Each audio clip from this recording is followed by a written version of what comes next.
Halo pemirsa, jumpa lagi di One on One. 1 jam, 1 narasumber, 1000 inspirasi. Saya Latif Siregar akan menjadi teman Anda hingga 1 jam ke depan. Siapakah orang nomor 1 yang akan menjadi tamu di panggung One on One malam ini? Mari kita ikuti tayangan berikut ini.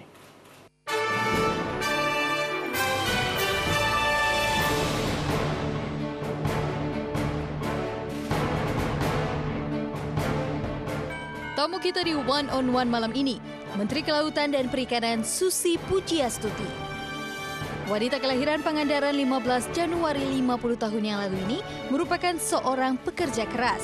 Hal ini terbukti dari rekam jejaknya sebagai pengusaha. Ia mulai merintis usahanya dengan berjualan ikan di tempat pelelangan ikan. Buah jatuh tidak jauh dari pohonnya. Ya, itulah pepatah yang tepat untuk jejak karir Susi dan keluarganya. Ia terlahir dari keluarga yang memiliki usaha ternak. Sejak duduk di bangku SMA, Susi Pujiastuti pun sudah menekuni bisnis. Namun kala itu ia memilih drop out dari SMA dan menekuni pekerjaannya. Hal ini sangat disayangkan oleh keluarganya. Pasalnya ibu dari 3 orang anak ini cukup berprestasi semasa sekolahnya. Pada tahun 2004, putri dari Haji Ahmad Karlan dan Haja Suwu Lasmina ini memutuskan membeli sebuah Cessna Caravan seharga 20 miliar rupiah.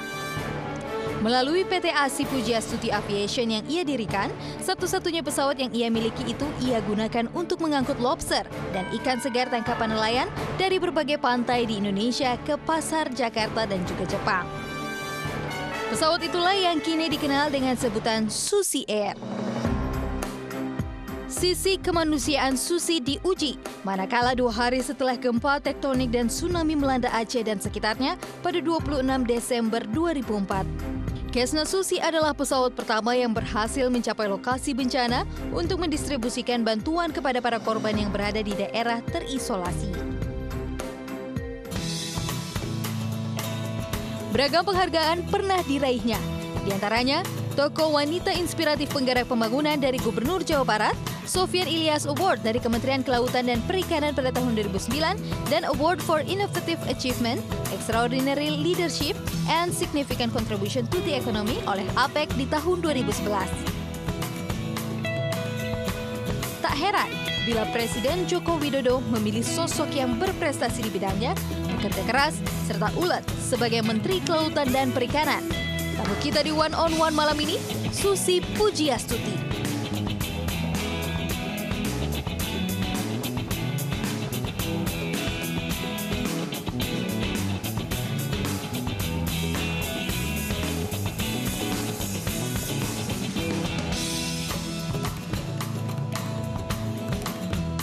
Ya pemirsa, Anda tentu sudah tahu siapa tamu kita malam ini. Dialah Ibu Susi Pujiastuti, Menteri KKP. Selamat malam Ibu. Selamat malam. Salam Indonesia Anti Illegal Fishing. Salam Indonesia Anti Illegal Fishing, Unreported and Unregulated Fishing. IUU. IUU. Jadi, Illegal, Unregulated and Unreported. Kenapa harus selengkap itu? Apakah tidak cukup ilegal saja? Ilegal kalau tidak, ya kan juga ada yang legal tapi unreported. Itu juga sama, tidak boleh. Oke. Karena kita dalam mengelola sumber daya alam, terutama kelautan ini, dunia sudah menuntut satu sistem yang membuat sustainability itu menjadi pilar utama dari semua pengelolaan perikanan maupun pembangunan hal-hal lainnya. Tindakan Ibu memberantas illegal fishing, Ya. kalau boleh saya bilang, menjadi jangkar kabinet kerja pada saat ini. Sebetulnya saya pikir semua departemen juga bergerak, tapi satu hal apa yang kita lakukan di illegal fishing ini, pemberantasannya itu sekarang mau ditiru oleh negara-negara tetangga kita secara komprehensif. Ya. Padahal negara-negara tetangga tadinya ikut juga melaksanakan illegal fishing di Indonesia. Bukan negara tetangga, nelayan dari beberapa negara tetangga kita. Bukan negaranya, nelayan, pelaku-pelaku bisnis perikanan. Yang atas dasar ketamakan, akhirnya di laut mereka juga habis. Nah karena habis di laut mereka lari ke Indonesia. Oke, ketamakan itu hanya ada di pihak sana atau ada juga di pihak kita? Nelayan Indonesia juga karena susahnya cari makan, susahnya cari ikan-ikan tadi karena illegal fishing, pencurian ikan yang luar biasa, mereka cari ikan susah. Karena mereka cari ikan susah, berbagai cara mereka coba. Sampai pakai bom, sampai pakai portas, sampai pakai setrum, segala apa cara itu ditempuh sama nelayan Indonesia juga. Jadi sebetulnya illegal fishing ini, pencurian ikan ini menyebabkan juga moral hazard di nelayan-nelayan kita. Karena susahnya cari ikan, mereka segala cara termasuk yang merusak lingkungan pun mereka coba. Nah inilah kenapa kita perlu bukan cuma memberantas ilegalnya, juga regulated dan reportingnya. Jadi ini yang sedang sebetulnya kita pelan-pelan itu mulai dibetul-betulkan. Kalau menyangkut regulated, artinya pihak pemerintah juga ada... To regulate, that is the job of the government. Oke. The government, it should be there to regulate. Regulation itu diperlukan untuk mengatur supaya arah pengelolaan laut ini menjadi benar. Pak Presiden kan mengarahkan laut adalah masa depan bangsa. Jangan punggungi laut, begitu bahasanya. Satu, jangan punggungin laut. Selama ini banyaknya pencurian ikan karena kita selama ini memunggungi laut kita. Kapal-kapal asing ini yang resmi dan tidak resmi bebas beroperasi. Oke. Mereka seperti beroperasi di wilayahnya sendiri. Satu hal sebetulnya seluruh dunia 5-10 tahun terakhir itu memulai memperketat penangkapan. Baik jumlah, ukuran, musim tangkap, semua dibatasi. Satu-satunya negara yang belum menerapkan itu adalah kita. Beberapa undang-undangnya sudah ada. Sebagai contoh undang-undang tentang pukat harimau. Kapal troll, ya. Alat tangkap troll. Itu udah diundangkan 1980. Artinya sudah sekian puluh tahun. 20 plus 14, 34 tahun. Tapi tidak pernah ada pelaksanaan karena permennya belum dibuat. Nah saya dengan segala kerendahan hati dan kepedulian dan keprihatinan atas situasi perikanan Indonesia yang sekarang ini sudah susah, memberanikan diri membuat permen. Jadi selama 34 tahun undang-undang ada, tidak ada peraturan menteri untuk menerjemahkan itu? Iya, untuk melaksanakannya belum ada. Nah saya karena diberi amanah oleh Pak Presiden, perintah, laut ini harus jadi masa depan bangsa. Ya kalau kita masa depan kan bukan 5 tahun, bukan 10 tahun. Masa depan bangsa kita masih 1000-an tahun. Iya. Jadi saya pikir saya harus mulai meregulasi aturan-aturan yang akan melindungi SDA ini supaya bisa dinikmatin oleh anak cucu generasi nantinya. masa depan kita dari anak cucu cicitnya cicit. Tapi ya itu tadi pada saat saya dengan segala kepedulian karena dasar peduli saya beranikan untuk membuat permen ini. Banyak yang protes, banyak yang bilang saya mematikan usaha ribuan nelayan. Ada yang ngirim surat kaleng juga? Oh ada. Ada yang ngancam santet juga? Di SMS, ada yang kirim SMS. Saya katanya mau kasih mati nelayan. Untuk apa? Apa keuntungan saya nelayan Indonesia mati? Kan bukan itu. Iya. Dan kita harus sadar bahwa kalau kita kelola SDA, sumber daya alam, secara sewenang-wenang, seenaknya sendiri pasti akan habis. Ya. Dan kalau sudah habis, mau apa lagi kita? Nanti kita nyuri ikan juga ke tetangga. Nggak mungkin. Sampan kita masuk wilayah negara tetangga pasti ketahuan. Kenapa mereka masuk ke kita tidak ketahuan? Saya tidak tahu kenapa, tapi mungkin karena merasa itu sudah biasa, Pak. Jadi dibiarkan. Biasa. Iya. Allah bisa karena biasa. Karena biasa, oke. Ya. Nah, cuma kan kita sekarang sadar akan hal ini. Mudah-mudahan belum terlambat.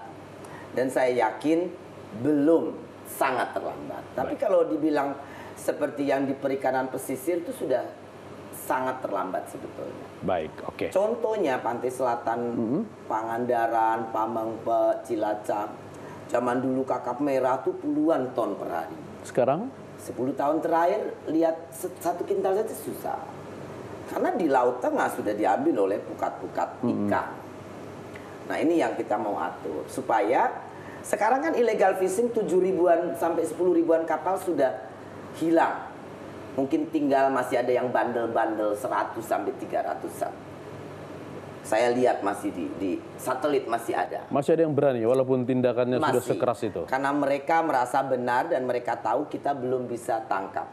Tapi saya akan meminta Pak Presiden untuk memerintahkan Angkatan Laut untuk menangkap mereka-mereka ini. Baik, oke. Nah, dengan tidak ditangkapnya ikan-ikan oleh ribuan kapal tadi, sekarang kita bayangkan kalau satu kapal itu 200-300 gross ton, 1 tahun nangkep 1000 ton.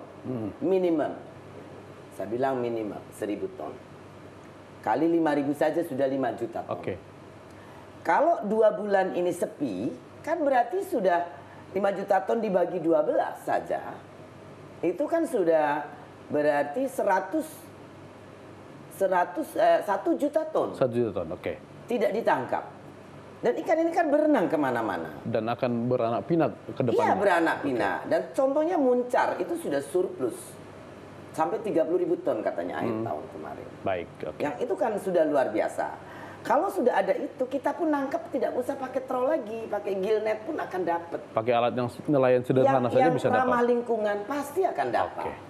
Jadi saya dalam hal ini mengatur cantrang, pukat, troll tidak boleh. Itu bukan saya hanya menegakkan undang-undang yang sudah dibuat tahun 1980. Dan itu justru untuk nelayan di kemudian hari. Di kemudian hari. Dan itu akan lebih baik supaya keberlanjutan ini terjaga. Kalau kita mau seenaknya sendiri, mau jadi apa nanti keturunan kita? Itu tadi garis bawahnya, tamak tadi itu, Bu, ya? Baik, oke. Ibu, ini tindakan Ibu yang keras ini didasari apa? Apakah 33 tahun pengalaman bermain ikan udah enak gitu lihat pencurian ikan? Selama ini saya melihat, mengalami sendiri penurunan hasil perikanan. Sekarang saya juga tahu di KKP kan ada angka-angka ekspor. Kepiting contohnya, makin hari makin berkurang. Saya larang yang bertelur, karena kalau yang bertelur diambil, satu kepiting yang bertelur itu telurnya ribuan. Bahkan ada yang tweet miliaran. Kalau hidup 60% saja, taruhlah 1000 yang hidup. Kali 300 gram kan jadi 3 ton tuh. 1 ekor kepiting. Dengan membiarkan kepiting telur tidak diambil, iya, tidak diambil di alam maka bebas. akan ada kepiting ribuan. 3 ton 3 ya. ton. Kalau itu cuma 1000. Nah kalau itu jadi 10.000, 30 ton. Artinya yang Ibu lakukan tidak hanya untuk kabinet kerja, tidak untuk nama baik kabinet kerja, tidak untuk pencitraan Ibu, tapi untuk nelayan jauh ke depan. Bagaimana kemudian mensosialisasikan kepada nelayan bahwa apa yang Ibu lakukan ini mereka harus dukung? Saya dengan Twitter, dengan besok ini malam akan press conference. Saya minta dinas-dinas juga untuk lebih aktif bicara dengan masyarakat. Dan pencitraan kalau saya mau pencitraan, saya tidak mau bikin yang dicaci maki orang. Ya toh? Sekarang ini saya dicaci maki semua yang marah. Karena merasa katanya kalau saya tangkap sekarang lobster, ukurannya 200 gram ke bawah tidak boleh jual, terus mau apa saya? Ya kan itu mereka juga lobsternya akan besar nantinya di laut. Kan bukan ditangkap terus mereka pergi ke Amerika lobsternya, kan tidak. Lobsternya tetap masih di laut di situ. Indonesia, ya. Paling pergi ke kampung tetangga, kan balik lagi juga. Dan apa kita kasih makan? Lobster di laut kan tidak. Hanya disuruh tunggu Tuhan yang membesarkan, Tuhan yang kasih makan. Sudah, apalagi? Nelayan tinggal ambil. Iya. Oke.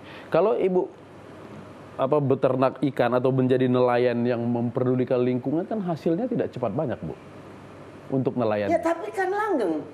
Jangan bilang tidak banyak. Dulu waktu kita nangkep udang, nangkep lobster, pakai jaring yang 4,5 inch. Lobsternya banyak sekali. Belakangan sekarang nelayan nangkep lobster pakai dodot. Kecil-kecil. Jadi yang 50 gram, 20 gram kena. Bahkan dari NTB itu ada khusus ekspor baby lobster. Yang 1 kilo isi 10, 20, 30. dengan harga Rp100.000 per kilo. Per kilo. 1 tahun kemarin ekspornya tuh 5 juta ekor. Kali taruhlah misalnya itu 20 ekor per kilo. Berarti 5 juta dibagi 20 kan berapa ton kali 100.000 saja. Oke. Kalau itu kita biarin di laut 2-3 bulan jadi 300 gram. Bayangin yang 20 gram jadi 200 gram saja udah 10 kali lipat. Ya. Kalau kesadaran ini ada pada semua orang, kenapa kemudian ada yang memprotes Ibu melakukan penenggelaman atau pengeboman kapal pencuri ikan itu? Kalau kapal sama itu tidak ada yang protes. Yang protes yang punya kapal. Negara tetangga tidak ada yang protes karena ini bukan permasalahan bilateral. Thailand pun kasih tenggelam kapal Vietnam, nelayan ya, bukan negara. Kita tidak bicara negara. Ini kedaulatan negara, kedaulatan Indonesia. Mereka masuk wilayah teritorial kita. Bukan masalah ikannya. Kalau kita ngomong ikan, oh curi ikan. Ikan itu bukan ikan Indonesia kok. Kan memang ikan tidak punya paspor kan. Ya, ya kalau kita bilang punya KTP tidak. juga. Tapi yang jelas, ya tidak punya KTP, tidak punya paspor kan. Tapi yang jelas mereka masuk wilayah teritorial Indonesia. Apakah kita akan biarkan? Kan berarti kita tidak berdaulat dong. Atau memang kita so generous, jadi sovereignty itu has to be shared with other country. I think that's not right, kan? Ya, seperti itu. Jadi kalau dulu ada daulat berbangsa, daulat bernegara, di tangan Ibu Susi ada daulat ikan. Daulat kelautan daulat kita. Kelautan. Laut kan 2/3 wilayah kita. Berarti daratan kita dan laut kan sama-sama teritorial. Dan yang 2/3 ini kan lebih besar, bukan sepertiga daratan. Baik. Laut sangat penting. Kalau Pak Presiden visinya bilang poros maritim, laut harus menjadi masa depan bangsa, kita mesti mulai start regulate. Kalau kita tidak regulate, ya hancur. Kalau sudah 2/3 hancur, yang 1/3 sudah banyak illegal logging, ada tambang, ilegal penambangan, dan lain-lain. Sekarang laut, ya kalau saya masih mampu, masih dipercaya, dan masyarakat percaya, saya tidak akan menyusahkan mereka. Saya akan dedikasikan tenaga, pikiran, untuk membantu stakeholder ini berdaulat. Berdaulat, Di wilayahnya, di bisnisnya. Jadi kedaulatan wilayah juga dijaga dengan menjaga sumber daya alam yang ada di dalam. Ya, baik. Pembangunan sumber daya laut kita mesti yang berkelanjutan. Baik, Ya, Ibu kita istirahat dulu. Dan pemirsa, tetaplah di One on One. Kami akan kembali setelah jeda berikut ini.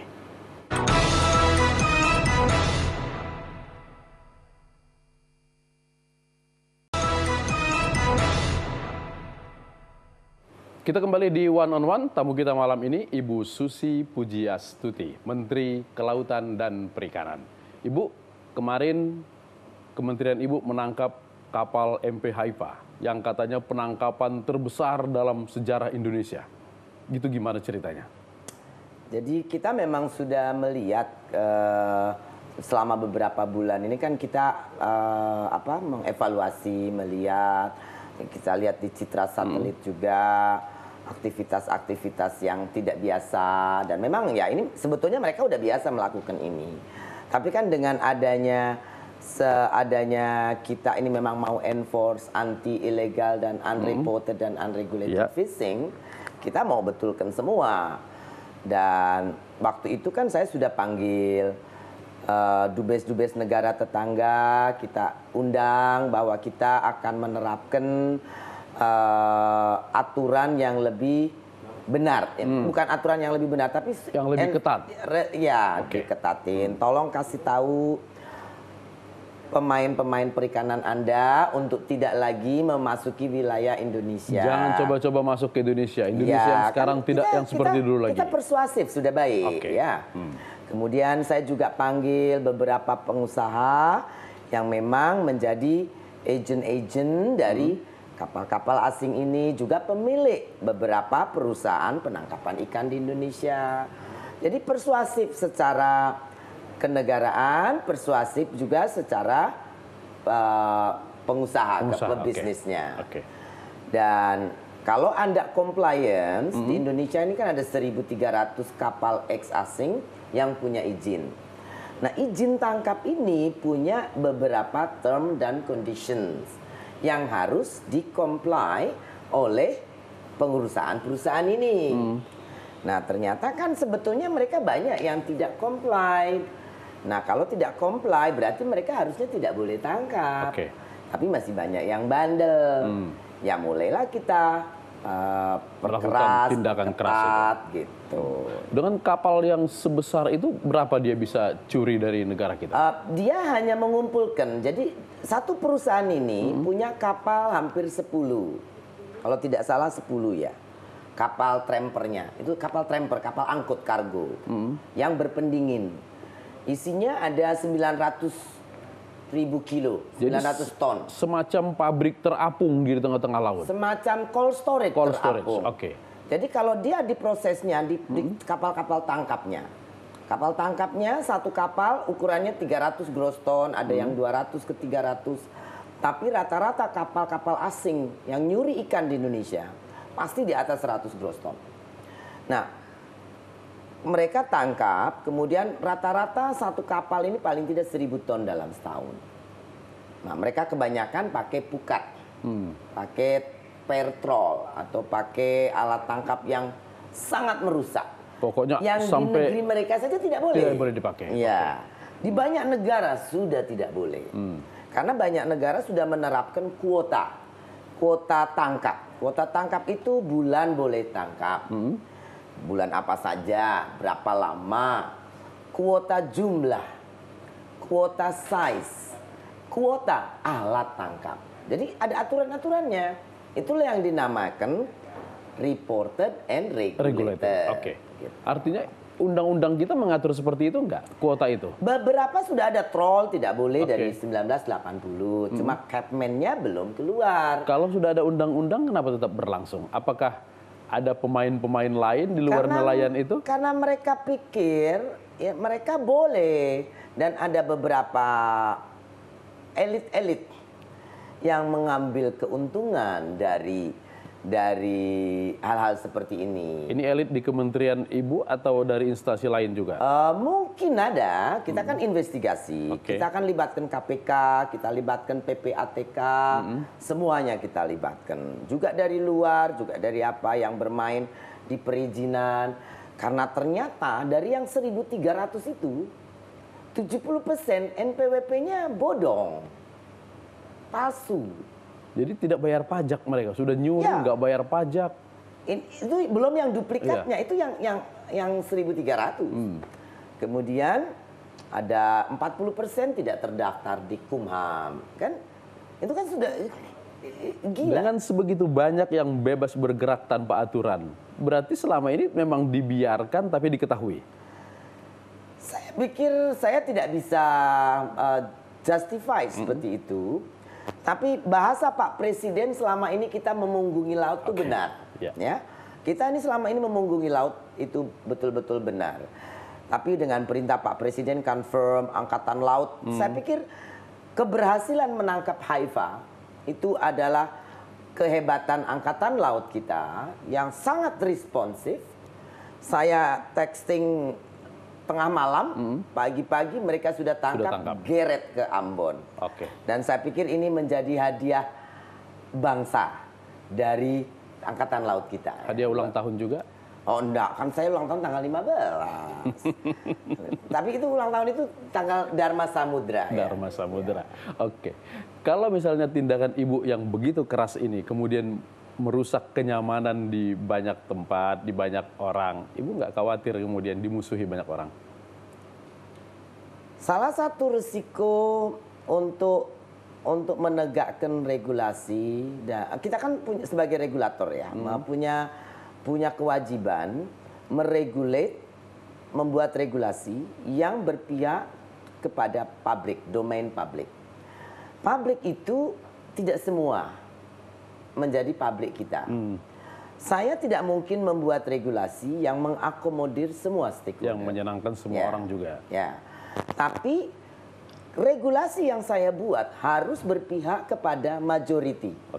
Itu yang benar. Jadi kalau saya membuat regulasi berpihak kepada majority, pasti ada minority yang Keberatan. tidak suka dan keberatan. Oke. Tapi kan saya tidak bisa berbuat apa-apa karena itu kewajiban saya sebagai, saya kan sudah ambil pekerjaan ini, perintah Pak Presiden harus saya laksanakan toh. Oke. Bahwa itu nanti saya dimusuhin orang, ya udah nasib saya kali ya. Makanya saya bilang kadang-kadang ledek, mungkin ini karma, lahir 15 Januari, harus berdharma untuk samudra. Oh gitu. Oke. Jadi benar juga berarti Pak Presiden mencari orang gila untuk duduk di Kementerian Kelautan itu. Saya pikir yang gila Pak Presiden. Karena Pak Presiden sangat gila, berani pilih orang gila. seperti saya, ya orang gila. Oke. Dan beliau orang hebat. Hebatnya bagaimana? Tahu bahwa orang gila hanya orang gila yang bisa mengatasi persoalan kelautan kita? Karena beliau berani. Dan saya pikir kita memang perlu keberanian untuk merubah sesuatu. Dan saya bergabung dengan kabinet beliau karena beliau bilang kita akan ada revolusi mental. Oke. Perubahan, itu kata yang menarik saya ke dalam kabinet. Oke. 3 bulan pertama, Ibu sepertinya masih fokus dalam illegal fishing. Ya. Apakah Kementerian Kelautan dan Perikanan itu hanya soal ikan saja? Enggak, kita akan teriak-teriak mencanangkan swasembada garam secepatnya. Karena kan petani garam itu juga stakeholder kita. Sekarang dengan naiknya dolar, saya juga mencanangkan budidaya ini bisa swasembada pakannya. Sekarang ini petani itu jualan lele, jair, misalnya 13.000 misalnya harganya. 10.000 buat beli pakan. Dengan dolar makin begini, makin tambah. Kenapa mahal? Karena dolar. Apakah pakan itu diambil dari luar? Import, iya. Kita Jadi- import hampir 70 triliun lebih. Jadi ikan kita dicuri, kemudian sisa-sisa ikannya dijadiin pakan, masuk lagi ke Indonesia Dalam bentuk pakan. dalam bentuk pakan. Betul-betul tidak More or berdaulat. less. Tepung ikan import kita. Sama garam juga. Iya. Petani garam kita ratusan ribu orang. Benar kebutuhan garam kita 3,8. Kita cuma bisa 2,1. Nah, kita kurang 900. Iya. Saya kemarin sudah bilang, keinginan saya kalau misalnya industri memerlukan standar tertentu, ya kita buat, teknologinya kita beli. Negara sekarang punya anggaran untuk membeli teknologi, untuk bisa beli lahan. Dan kita sudah bilang sama PT Garam juga ready untuk menjadi seperti badan penyangga, partnernya petani garam. Dan saya pikir should be the time. Ya memang kemarin meeting antar departemen kita set 2017. Oke. Tapi saya ingin mempercepat kalau bisa. Dan tidak ada salahnya kan kita set lebih awal. Lebih awal, oke. Untuk di kepala sendiri aja supaya kita larinya lebih kenceng gitu kan. Ibu sedih karena kita negara 2/3 laut tapi garamnya impor? Ya, it's ridiculous. Negara kepulauan, Iya. garamnya impor. Kan pertanian juga berasnya impor. Buah-buahan impor. Penghasil minyak sekarang fuel net oil importer. Kan sebetulnya Indonesia tuh have everything. Oke. Semuanya punya. Pertanyaan untuk kita hanya apa yang kita tidak punya. Karena semuanya punya. Emas, laut, tambang emas, perak, semua ada. Jadi hanya kesalahan pengelolaan negara selama ini. Bukan, kemauan belum ada. Oke. Saya bilang kalau semua mau dan leadership Pak Presiden kuat untuk merubah dan semua kabinet kerja bergerak dengan satu irama, satu goal, swasembada. Pangan, ikan, industri ikan juga swasembada. Semuanya saya yakin kita bisa jadi bangsa yang luar biasa hebat. Yang berdaulat tadi itu. Ya, pantai kita kan nomor 2 terpanjang di dunia. Oke. Penduduk kita 250 juta. Labor enforcement, productive age is amazing. Ya. Numbers ya. Jadi jangan sampai potensi numbers of populations, numbers of resources hanya menjadi objek kita nih. Bukan subjek. Ya. Tapi kita hanya menjadi objek pasar. Di tata niaga dibuat sedemikian rupa sehingga kita menjadi user. Jumlah penduduk yang begitu besar justru menguntungkan produsen-produsen dari negara Ya. lain. Baik. Dengan MEA itu harusnya kita berpacu, dan dengan dolar tinggi sebetulnya kita saatnya membangkitkan swasembada. Dan sudah saatnya kita juga berani mengatakan SDA kita, sumber daya alam kita ini wajib kita pelihara. Bukan cuma kita ambil, tapi kita pelihara. Kita harus sudah lebih mengarah kepada development 100 tahun ke depan. Sustainability tadi itu, Bu, ya? Jangan habis 5 tahun. Mau makan apa kita? Baik, oke. Kita istirahat lagi, Bu. Ya, pemirsa, kita istirahat lagi. Tetap di One on One.